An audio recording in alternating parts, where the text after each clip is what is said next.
বহুদিন পর আজ একটা শিকার পেলাম। আজ তোদের ঘাড় মটকাবো।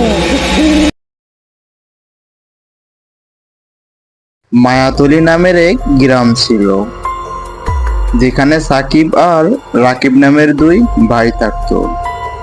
একদিন তারা দুজন পাশের গ্রাম থেকে বাড়ি ফিরছিল। ভাই, আজ বাড়ি ফিরতে তো অনেক রাত হয়ে গেল। ভাই, অনেক রাত হয়ে গেল, তাড়াতাড়ি চল, সামনে আবার বাঁশবাগান পেরিয়ে যেতে হবে। ভাই, লোকে বলে ওই বাঁশবাগানে নাকি ভয়ানক একটা পেট থাকে। চল ভাই, সমস্যা নেই, আমরা দুজন আছি। তারপর তারা দুজন হাঁটতে থাকে। ভাই, চলে এলাম সেই বাঁশবাগানের কাছে। আমার তো খুব ভয় করছে। ভয় নেই ভাই, আমি তো আছি। তারা দুজন বাঁশবাগান দিয়ে হাঁটতে থাকে। হঠাৎ একটা আওয়াজ এলো। বহুদিন পর আজ একটা শিকার পেলাম। আজ তোদের ঘাড় মটকাবো। সাকিব ভাই, ভয় পাস না। আর যাই কিছু হয়ে যাক, পিছু তাকাস না, সোজা হাঁটতে থাক। সেই পেটটা মানুষের পিছু থেকে বিভিন্ন রূপে ডাকতো।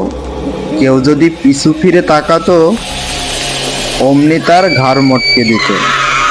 আমি অনেক বড় বিপদে পড়েছি, আমাকে একটু সাহায্য করো। ভাই, কে যেন বিপদে পড়ছে, চল আমরা সাহায্য করি। ভাই, ভূতটা রূপ পরিবর্তন করে আমাদের বোকা বানানোর চেষ্টা করছে, তুই ভুলেও পিছু ফিরিস না। কিছুক্ষণ পর আবারও আওয়াজ এলো। আমি পথ ভুলে গেছি, প্লিজ আমাকে তোমাদের সাথে নিয়ে চলো। ভাই, আবারও কে যেন বিপদে পড়ছে।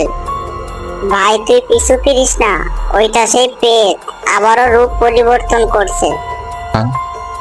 তারা দুজন পিছু না ফিরে সামনের দিকে এগিয়ে যাইতে থাকে। তারপর তারা যখন গ্রামের কাছে পৌঁছে যায়, আজ তোরা বেঁচে গেলি, ভাগ্যিস পিছু ফিরে তাকাসনি।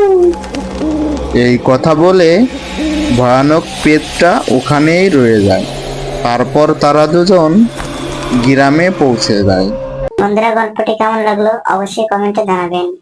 আর এমন সব মজার মজার ভিডিও পেতে চ্যানেলটি সাবস্ক্রাইব করে সাথে থাকবেন।